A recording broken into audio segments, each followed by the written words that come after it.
이제부터 잘하겠다는 검찰의 사탕 발림에 속아 또다시 정치검찰에게 그 자리를 내어줄 수는 없습니다. 저는 오늘 있을 심우정 검찰총장 후보자의 인사청문회 결과 보고서에 적격이라는 두 글자를 쓰는 것을 단호히 반대합니다. 심우정 검찰총장 후보자의 인사청문회가 어제 열렸지만 검증되고 해명된 것이 없습니다. 몇 개월 만에 갑자기 추가 상속이라며 등록한 20억 원 재산에 대한 의문은 아직도 가지고 있으며 또 장녀의 국립외교원, 예교원, 연구원 채용 과정의 심사 과정 또한 해명되지 않고 있습니다.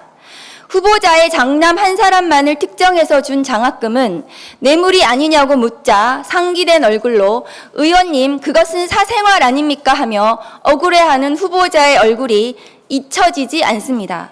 어떤 이에게는 21명의 검사들이 본인은 물론 가족과 지인들까지 모두 조사해서 자녀 한 명에게 준 장학금을 특정해서 뇌물이라는 혐의를 씌웠습니다.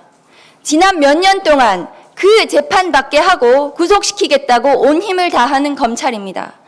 검찰의 잣대로 누군가의 자녀 장학금이 뇌물이라면 심우정 후보자의 장녀 장학금도 뇌물로 묻지 않을 수 없습니다. 검찰이 죽이려고 하는 사람들에게는 장학금도 뇌물이고 채용도 뇌물이지만 검찰 자신은 모든 것이 사생활이라는 검찰식 해석은 헌법에서 정하지 않은 특수계급임을 자인하는 것입니까? 심우정 검찰총장 후보자는 신뢰받는 검찰을 만들고 딥페이크 성범죄도 해결하겠다는 의지를 보였습니다.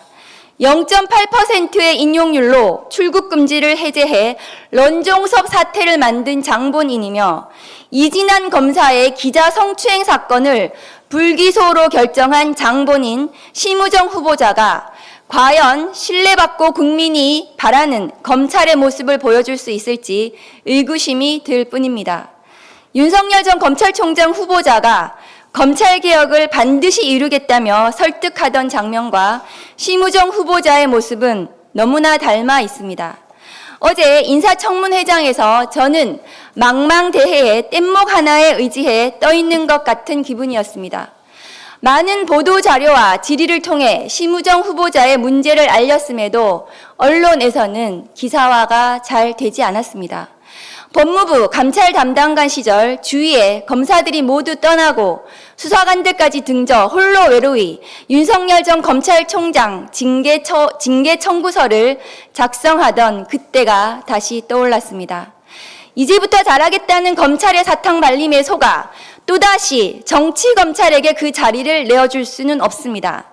저는 오늘 있을 심우정 검찰총장 후보자의 인사청문회 결과 보고서에 적격이라는 두 글자를 쓰는 것을 단호히 반대합니다. 지금 검찰의 손에는 김건희 명품백 수수 사건, 도이치모터스 주가 조작 사건 등이 들려 있습니다. 국민들이 다 아는 명백한 불법 행위로 의심되는 사건들에 대해 불기소라는 방법으로 무혐의를 만들어줄 것이 뻔한 검찰에게 또 속을 수는 없습니다. 정치 검찰의 손에 맡겨질 사건들이 야권에게는 또다시 화살이 되어 심장을 찌르고 폐부를 찌를 것입니다. 검찰이 국민의 편으로 돌아올 수 있다는 희망회로는 더 이상 의미가 없습니다.